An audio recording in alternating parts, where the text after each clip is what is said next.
If there's one thing that keeps dragging like a slow-burn fuse, it's the feeling that something always seems to be coming with Tyreek Hill, and never in a good way. It's like clockwork at this point.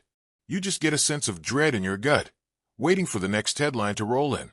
It never feels distant. It's never just noise in the background. It's right there, always creeping into the picture, throwing shadows over a team that's trying, desperately trying, to hold itself together in one piece. And now, right as draft season breathes down everyone's neck, the Dolphins get yet another unwanted gift. More news, more questions, more weight. No amount of athleticism or highlight reels makes it easier to look away from the storm brewing just off the field. Not anymore. Nobody needed this. Not the fans.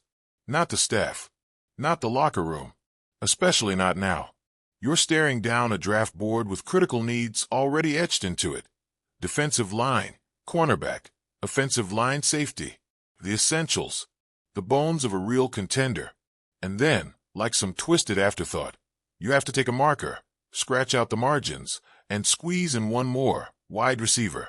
Because like it or not, trust in Tyreek is gone. You can call it a maybe. You can paint it as uncertainty. But everyone knows the truth. This situation isn't stable. This isn't someone flying under the radar. This is a guy who can detonate a locker room before the first snap of the season. Maybe not today. Maybe not next week. But it's coming. And let's be real here. If this were his first rodeo, sure, there'd be room for benefit of the doubt.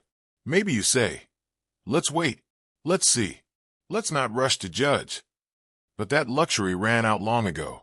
These aren't isolated events. They're threads in a pattern. They keep coming, different shapes, different stories, but the same bottom line: distraction, risk, damage.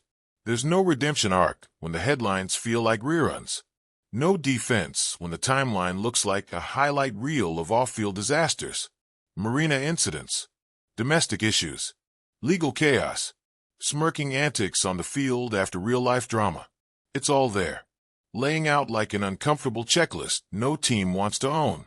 And through all this, you ask yourself, how long does a franchise look the other way? How far does talent stretch before it snaps under its own weight? What's worse is knowing the answer isn't clean. Miami can't just pull a lever and eject him into thin air. There's money. There's optics. There's that pit in the stomach of having to say goodbye to production that most teams dream of. But sometimes it's not about numbers. It's about what they cost. Whether Miami trades him, cuts him post-June 1st, or just rides the storm another season, none of it feels like a win. It's damage control. It's scrambling for a foothold in a situation that's always slipping. But one thing stands out in the fog. The draft just became a minefield. Not a chessboard. Not a playground. A minefield. Every pick now has double the weight. Because if Tyreek goes down, suspended, traded, benched, imploded, you need someone. Someone who's not just a warm body. Not just a placeholder, but a weapon. A presence. A lifeline.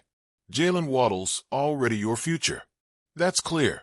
Locked up, paid, polished, and proven. He's earned the chance to step into the WR1 light and carry that load. No questions there. But behind him, that's where things start to fall apart. Some say experiment with Devon Achane. But that's not a solution, it's a patch.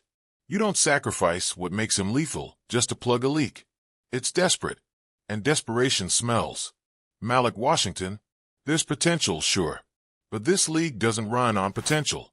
It devours it. If you're not ready now, you're not it. Not yet. Nick Westbrook-Ikine. Reliable. Steady. But nobody's shaking in their cleats, game planning for him. That's not a WR2 room. That's a void. And that void becomes a scream when you imagine week 3. No Tyreek, Waddle double covered, and no one else stepping up. It's not just a drop in output, it's a collapse in rhythm. It's a quarterback staring downfield with no separation, no bailout, no options. So now, those draft picks you were banking on to shore up the trenches or finally fix the back end, they start looking like sacrifices. Because suddenly you're thinking, what if the best wide out in the second round is still sitting there? Do you grab him? Do you gamble? And maybe you should. Because you don't win championships on hope.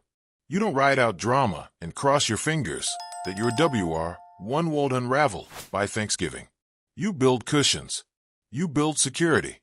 You build for the storm you know is coming.